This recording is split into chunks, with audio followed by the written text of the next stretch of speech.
I stood in the empty living room, my hand gripping my phone so tight my knuckles turned white. The house echoed around me, completely bare.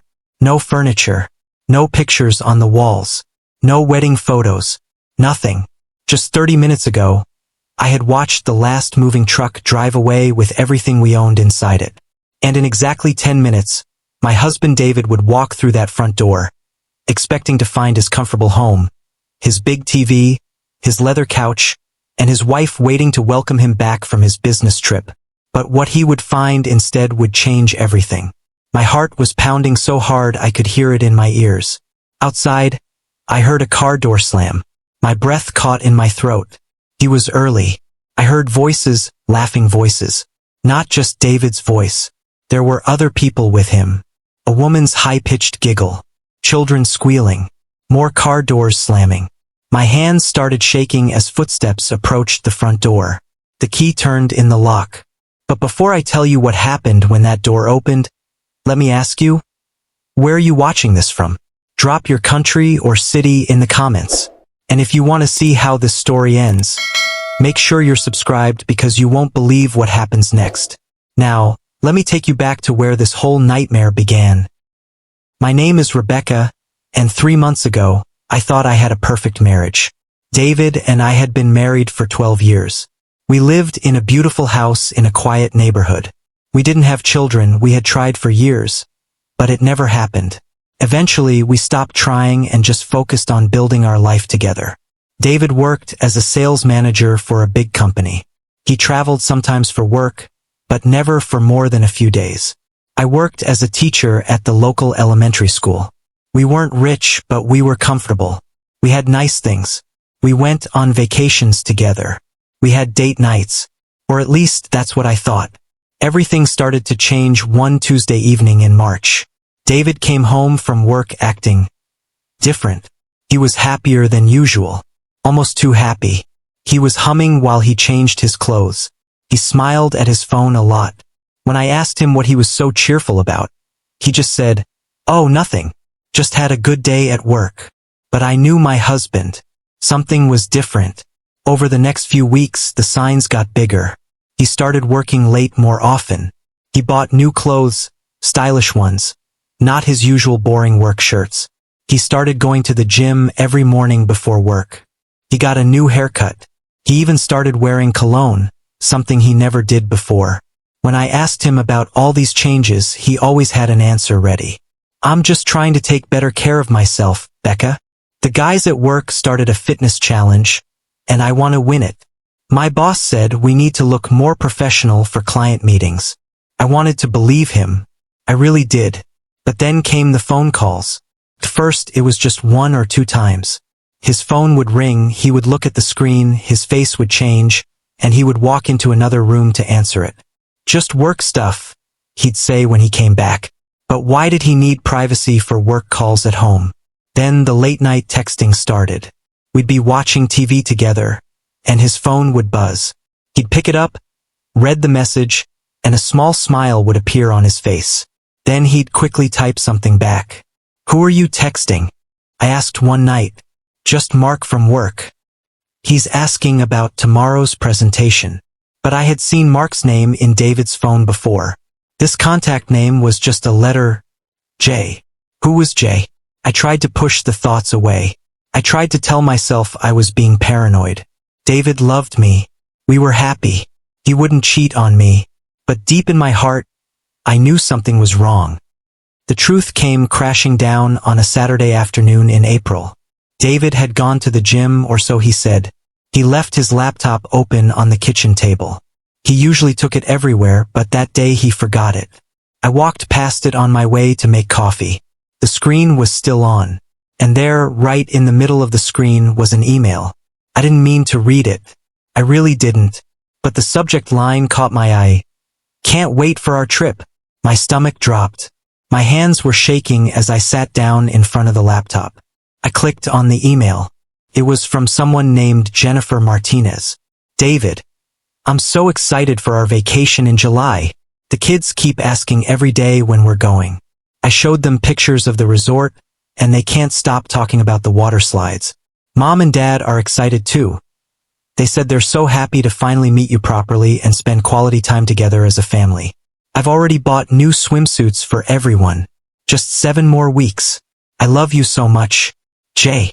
I read it again, and again, and again. Our vacation, the kids, her parents, as a family, my vision went blurry. Couldn't breathe. The room started spinning. David was planning a family vacation with another woman. With her kids. With her parents. And it was in July. Just 7 weeks away. I heard the front door open. David was back from the gym. I quickly closed the laptop and stood up, my legs barely holding me. I walked to the bedroom like a zombie and locked myself in the bathroom. Becca? You okay? David knocked on the bathroom door. Fine, I managed to say. Just, my stomach hurts a little. Okay, babe. Let me know if you need anything. I sat on the bathroom floor and cried silently, my hand pressed against my mouth so he wouldn't hear me. That night, after David fell asleep, I did something I never thought I would do. I took his phone from the nightstand and went into the bathroom. I knew his passcode. It was our wedding anniversary. How ironic. I opened his messages and found Jay at the top of the list. What I read that night broke my heart into a million pieces. Messages going back 8 months. 8 months of I love you, and I miss you, and I can't wait to hold you again. Messages about meeting at hotels. Messages about lying to me. Messages where Jennifer told David she felt bad about the wife, but that she loved him too much to let him go. There were pictures too. Pictures of David with a beautiful woman with long black hair and a bright smile. Pictures of David with 2 little boys who looked about 6 and 8 years old. Pictures of them at parks, at restaurants, at the beach. Pictures of the life David was living without me. I scrolled and scrolled, tears streaming down my face. Then I found the vacation planning messages. Jennifer, I told my parents about you, and they want to meet you. They're planning to come on the vacation too. They said any man who makes their daughter this happy is welcome in the family. David, that's amazing. I'd love to meet them. Should I be nervous? Jennifer, no way. They'll love you. The boys already do. Tommy asked me yesterday if you're going to be his new daddy. David, that made me tear up a little. Those boys mean the world to me. I almost threw up reading that. He wanted to be a father to her children. The children we never had. The children I couldn't give him. I kept reading. The vacation was planned for 2 weeks in July. David had told me he had a mandatory work training that month and would be gone for 2 weeks. I had believed him, but it wasn't a work training. It was a romantic family vacation to a beach resort in Mexico. With his girlfriend, with her kids, with her parents. He had booked a family suite. He had planned activities for the kids. He had made dinner reservations at fancy restaurants. He had built a whole other life. I looked at the messages from just a few days ago. Jennifer, only 7 weeks left. I can't wait to wake up next to you every morning for 2 whole weeks. It's going to be like practice for when we're finally together for real. David, I know. I can't wait either. These stolen moments aren't enough anymore. I want the real thing. I want us to be a real family. Jennifer, soon, baby, soon. Have you thought more about what we discussed? About telling Rebecca? David, I have. I think I'll tell her after we get back from the vacation. I need to figure out the best way to do it. She's going to be devastated. Jennifer, I know this is hard, but we deserve to be happy. The boys deserve to have a dad who's actually around. And you deserve to have the family you've always wanted. David, you're right. I love you, Jay. Jennifer, I love you too. Sweet dreams. I sat on that cold bathroom floor until the sun came up. David never knew I was gone from the bed. Over the next few days, I went through every emotion you can imagine. Anger, sadness, betrayal, humiliation. But then something changed inside me. I got calm, very calm, and I started planning. David wanted to go on his little vacation? Fine, he could go. But he was going to come home to a very different life than the one he left behind. I started researching. I made phone calls during my lunch breaks at school. I talked to lawyers. I talked to financial advisors. I talked to real estate agents. I learned everything I needed to know. David didn't realize it, but he had made a huge mistake. Everything, the house, the cars, the bank accounts, the investments, almost everything was in both our names. We had set it up that way years ago because we were partners in everything. That was about to work in my favor. I couldn't just sell everything without his signature. But I could do something else. I could transfer my half of everything out. I could empty the joint bank accounts. They were just as much mine as his. I could liquidate my half of the investments. And the house? Well, that required both signatures to sell. But it didn't require both signatures to get a home equity loan. We had owned the house for 10 years. It was worth a lot more now than when we bought it. And we had already paid off a good chunk of the mortgage. That equity was sitting there, waiting. I made an appointment with our bank without telling David. I want to take out a home equity line of credit, I told the banker. Is your husband here to sign as well? She asked. He's traveling for work, I said. But I'm on the title too. Can I start the application? She looked at the documents. Yes, since you're both on the title, you can apply. We'll need both signatures eventually, but we can start the process. I smiled. Actually, I have his power of attorney for financial matters. This was true. We had set it up years ago when David traveled for work. Just in case something needed to be signed while he was away. I had never used it before. Until now. Oh, perfect, the banker said. Then we can process this right away. Within a week, I had a home equity line of credit for $200,000. I transferred the money to a new bank account David didn't know about. Then I emptied our joint savings account, $85,000. My money just as much as his. Then I liquidated my half of our investment portfolio, another $60,000. I called our car insurance and took my name off David's car. Then I called the dealership where we leased my car and ended the lease early, paying the fee from my new account. I sold my jewelry, even my engagement ring and wedding band. I didn't want them anymore anyway. In total, I had about $380,000 in my new secret account. Then came the hard part. The furniture, the TV, the appliances, all our things. I couldn't sell them, David would notice. But I could move them. I rented a storage unit across town. A big one. And I planned everything for the exact day David would leave for his work training. The week before David's vacation, I was a perfect wife. I smiled. I cooked his favorite meals. I asked him questions about his work training. Are you nervous? I asked one night at dinner. A little, he lied. It's a pretty intensive program. But it'll be good for my career. I'm proud of you, I said, looking him right in the eyes. He looked away first. I'm going to miss you, I added. I'll miss you too, Becca. Liar. 2 weeks is a long time, I said. It'll go by fast. And I'll call you every day. Will you? I asked. Something in my tone made him look at me sharply. But I was smiling sweetly. Of course I will, he said. Another lie. I had read the messages. Jennifer didn't want him calling me during their vacation. She wanted him completely present with her and the kids. David had agreed. The night before he left, we had dinner together one last time. I'll drive you to the airport tomorrow, I offered. No, it's okay. It's a really early flight. I don't want you to wake up that early. I'll just take an Uber. Are you sure? Yeah, babe. You should sleep in. You work so hard. I almost laughed. He didn't want me to drive him because he wasn't going to the airport alone. Jennifer and her kids were meeting him there. I had seen the messages. Okay, I said. If you're sure. I'm sure. That night, David packed his suitcase. I watched him from the bedroom doorway. He packed nice clothes, beach clothes, the new swimsuit he had bought last week, sunscreen, his good sunglasses, lots of nice clothes for a work training, I commented.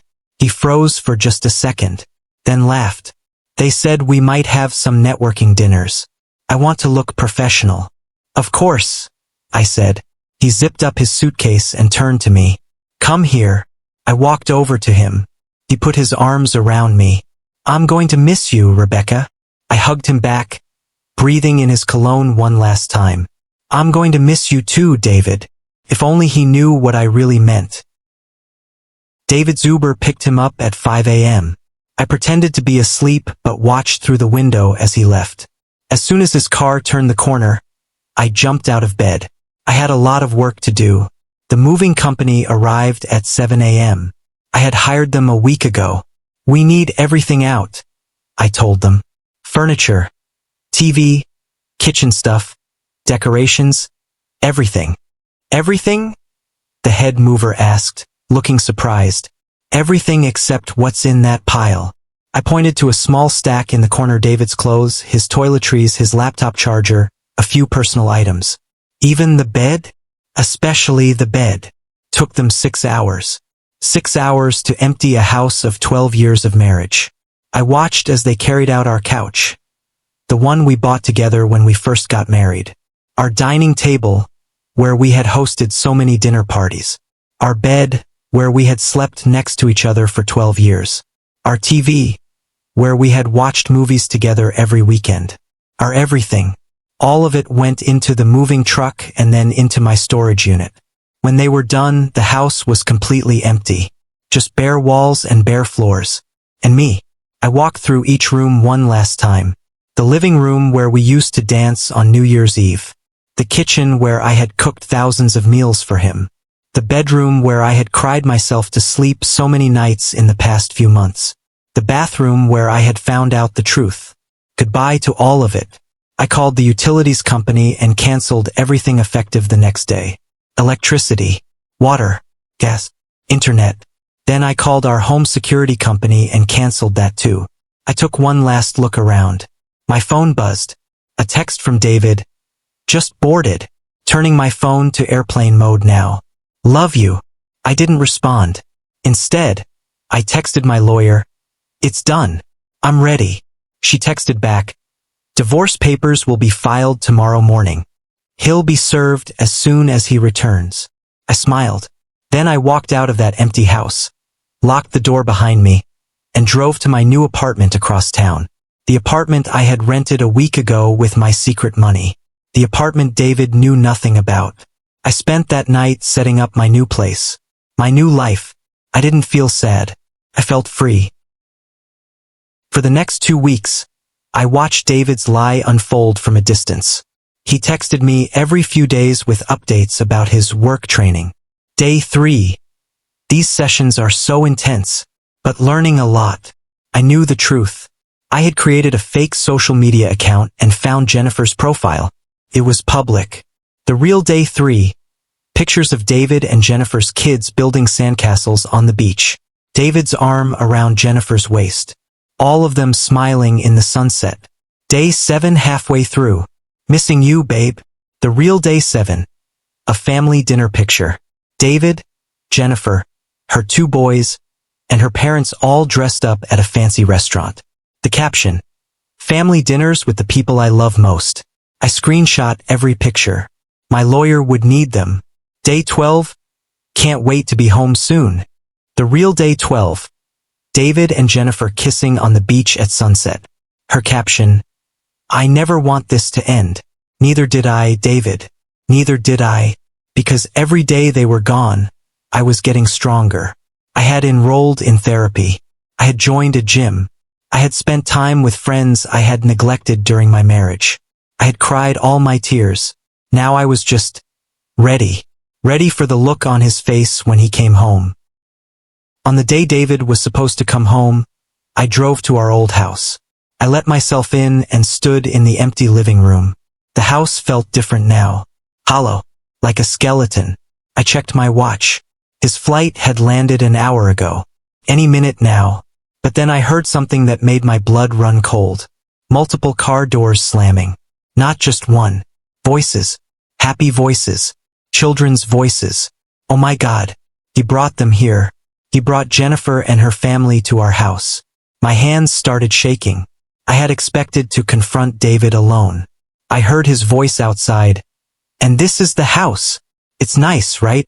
A woman's voice, Jennifer. It's beautiful, David. The boys are going to love the backyard. The kids were squealing with excitement. Then an older man's voice, "Nice neighborhood too. Good choice, David." Jennifer's father. David had brought his entire secret family to our marital home. The key turned in the lock. I stood in the middle of the empty living room, my heart pounding. The door swung open. David walked in first, pulling a suitcase. He was looking back at Jennifer, smiling, saying something about the kitchen. Then he turned around and saw me, standing in the empty house. His face went white. "Becca," he whispered. What are you doing here?" Jennifer walked in behind him, holding hands with two little boys. She stopped dead when she saw me. Behind her came an older couple, her parents. Everyone froze. Nobody spoke. The only sound was one of the little boys asking, "Mommy, why is the house empty?" David's mouth opened and closed like a fish. No words came out. I looked at Jennifer. She was pretty, I'd give her that. But her face right now was filled with pure horror. "Hi," I said calmly. "You must be Jennifer." She couldn't speak either. I turned to the older couple. "And you must be her parents. Nice to meet you. I'm Rebecca, David's wife." The older woman gasped and put her hand over her mouth. I looked back at David. He had turned from white to green. He looked like he might throw up. "Becca, I can explain," he started. "Explain what, David?" I asked, my voice eerily calm. "Explain why you're bringing your girlfriend and her family to our house? Or explain the 2-week vacation you just took with them while you told me it was a work training?" Jennifer made a small noise.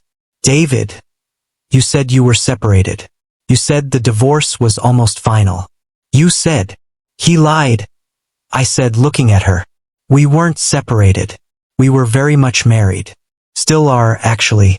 Though that's about to change." One of the little boys started crying. The older one said, "I want to go home." Jennifer's mother pulled both boys close to her. "Jennifer Marie Martinez, what have you gotten yourself into?" she hissed. David finally found his voice. "Becca, please, let's talk about this. Privately." I laughed.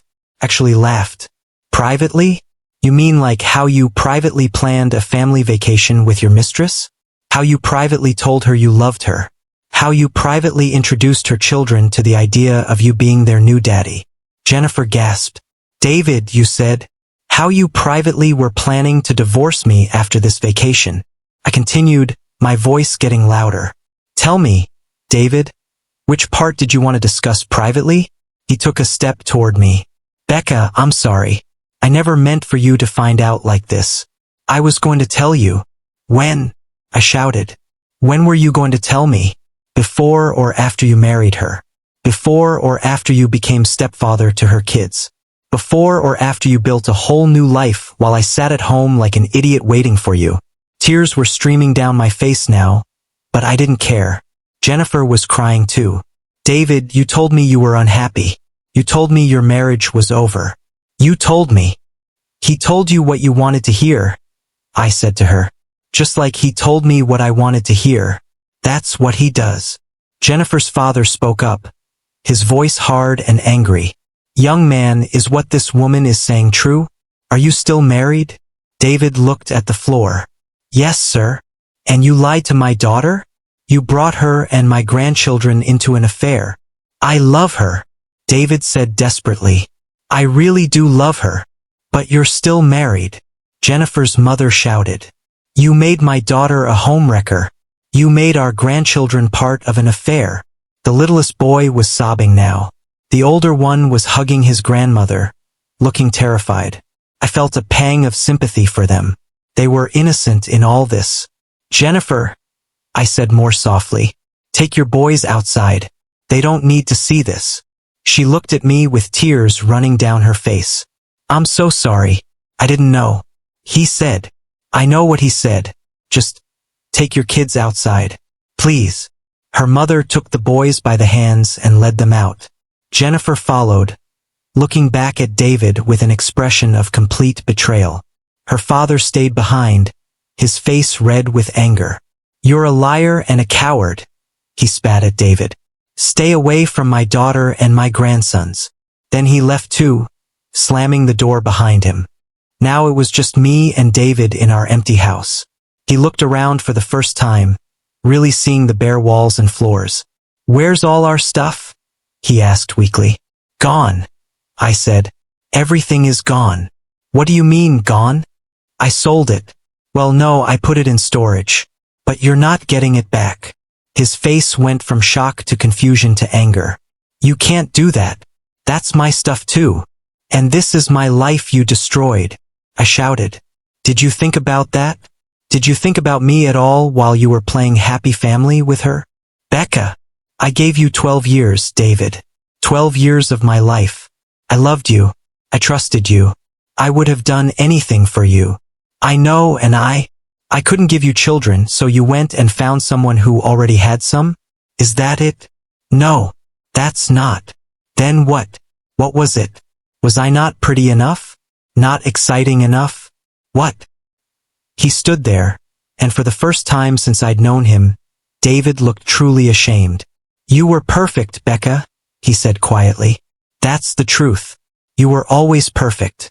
"Then why?" I whispered. He sighed and leaned against the wall. "Because I wanted something different. Something new. I don't know how to explain it. It wasn't about you. It was about me." That's the most cliché thing you could say. It's true. I felt like my life was just routine. Wake up, go to work, come home, eat dinner, watch TV, go to sleep. Repeat. Forever. I felt stuck. "So instead of talking to me about it, you started an affair?" "I met Jennifer at a work conference. She was different, spontaneous, fun. She had these kids who were full of energy and life. Her family was so warm and welcoming. I felt alive around her." "And I made you feel dead?" "No, you made me feel comfortable. Safe. But I guess I didn't want safe anymore." I stared at him. "I hope she was worth it." "What do you mean?" I pulled out my phone and showed him a document. "Divorce papers. Filed yesterday. You'll be officially served tomorrow." His eyes widened. "Becca, wait. Can we talk about this?" "Talk about what?" "You already decided our marriage was over. I'm just making it official." "But the house." "I took out a home equity loan before you left. The bank will be foreclosing soon since I stopped making mortgage payments. I took my half of everything out of our accounts. Liquidated my half of the investments. It's all gone, David. Everything we built together. Gone. Just like our marriage." He slid down the wall until he was sitting on the floor. "You destroyed everything." "No," I said coldly. "You destroyed everything when you decided to cheat. I just made sure you couldn't enjoy the benefits of our marriage while you were off playing house with someone else. Where am I supposed to go?" "I don't care. Maybe Jennifer will take you in." "Oh, wait." I gestured toward the door where we could hear angry voices outside. Sounds like that might not work out after all. Outside, Jennifer's voice was screaming at her father. "I didn't know. He said he was divorced." And her father's voice roaring back. "You should have verified. You should have been smarter. Now look what you've done." David put his head in his hands. I stood there looking at him. This man I had loved for 12 years, who now looked like a stranger. "I'm going to leave now," I said. "My lawyer will be in touch. Don't try to contact me." "Becca, please." "Goodbye, David." I walked toward the door. "I really am sorry," he called after me. I paused with my hand on the doorknob. Without turning around, I said, "I'm sorry too. Sorry I wasted 12 years on someone who didn't value them." Then I walked out. Outside, Jennifer was still arguing with her parents. The kids were crying in the car. Jennifer saw me and ran over. "Please," she said. "I swear I didn't know he was still married." He showed me pictures of what he said was his apartment. He said you two had been separated for a year. He said the divorce was almost final. I looked at her. Really looked at her. She wasn't a villain. She was just another woman David had lied to. "I believe you," I said. She looked surprised. "You do?" "Yeah, he's a good liar. I lived with him for 12 years, and I didn't see it coming either." "What are you going to do?" "Move on. Build a new life. Be happy." I paused. "What about you?" She looked back at the house where David was still inside. I'm going to take my boys and go home. And I'm going to explain to them that sometimes adults make mistakes. And I'm going to teach them to never, ever lie to people they claim to love. That sounds like a good plan. I'm really sorry, she said again. Me too. I got in my car and drove away. In my rearview mirror, I saw David come out of the house. He tried to talk to Jennifer, but her father stepped between them. I turned the corner and they disappeared from view. I was in my new apartment, drinking coffee and reading a book, when my phone rang. It was my lawyer. Rebecca, I have some news. What is it? David signed the divorce papers. He's not contesting anything. I let out a breath I didn't know I was holding. Really? Really? I think he knows he doesn't have a leg to stand on. You have all the evidence of his affair. He knows fighting it would just cost him more money that he doesn't have. What about the house? He's signing it over to the bank.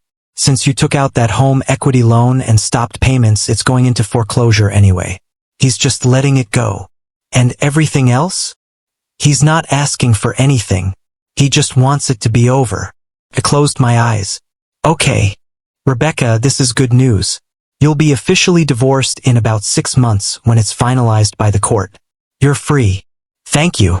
After I hung up, I sat there for a long time. Free. It was a strange word. I didn't feel free. I felt empty. But maybe that was okay. Maybe empty was the first step to something better. My phone buzzed. A text from an unknown number. This is Jennifer. I got your number from David's phone before I blocked him. I just wanted to say thank you for being kind to me and my boys that day. You didn't have to be. Also, I broke up with David. My parents helped me see what an awful mistake I'd made. My boys deserve better. And so did you. I hope you find happiness. I really do. I stared at the text for a long time. Then I typed back, thank you. I hope you do too. And I hope your boys are okay. She responded immediately, they will be. Kids are resilient.